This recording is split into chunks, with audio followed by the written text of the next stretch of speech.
शिवपुर की कहानी। उत्तर प्रदेश के एक छोटे से गांव शिवपुर में हर साल की तरह इस बार भी दीपावली की तैयारियां शुरू हो गई। गांव की गलियों में औरतें रंगोली बना रही थीं, बच्चे पटाखे खरीद रहे थे और मर्द लोग हवन की तैयारी में लगे थे। हर घर में दीप जल रहे थे, लेकिन इस बार हवा में कुछ अजीब था। कहते हैं इस साल दीपावली की रात पुराने कुएं के पास कोई नहीं जाना चाहिए। वो कुआं जो गांव के किनारे पीपल के पेड़ के नीचे था, जहां बरसों से किसी ने एक दीप तक नहीं जलाया था। कहानी के 3 पात्र हैं, राघव गांव का नौजवान और मंदिर का पुजारी, सावित्री उसकी माँ जो पूरे गांव में सबसे धार्मिक और समझदार मानी जाती थी, और गोपी राघव का बचपन का दोस्त जो दीपावली पर शहर से गांव लौटा था।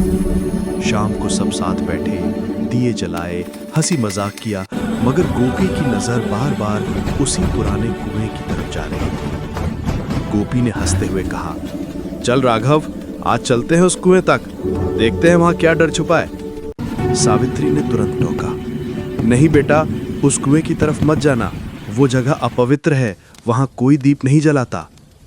लेकिन जवान खून को कौन रोक सकता था। राघव और गोपी हाथों में लालटेन लिए अंधेरे रास्ते पर निकल पड़े। कुएं के पास पहुंचते ही Do you remember the stories we used to tell around this old well? Yeah, those were the days. It feels like a lifetime ago. गोपी ने झांक कर देखा, नीचे पानी में जैसे कोई दीपक जल रहा। देख राघव, लगता है कोई पूजा कर गया है। राघव कुछ बोलता, इससे पहले ही कुएं के अंदर से एक आवाज आई, दीप तो तुम जलाओगे अपने नाम का।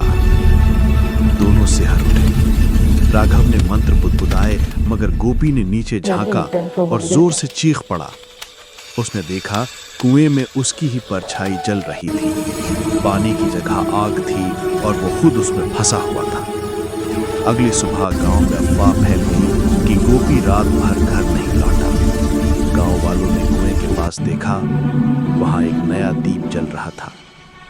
कहते हैं सालों पहले इसी कुएं में एक पुजारी ने दीप जलाया था ताकि गांव को महामारी से बचा सके, लेकिन उसकी आत्मा वहीं कैद हो गई। जब भी कोई दीपावली पर उस कुएं के पास जाता है, वो आत्मा उसके शरीर में समा जाती है। 1 साल बाद दीपावली फिर आई।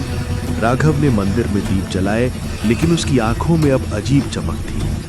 वो मुस्कुराया और बोला, गोपी आज भी अपना दीप नहीं बुझने देता। कहते हैं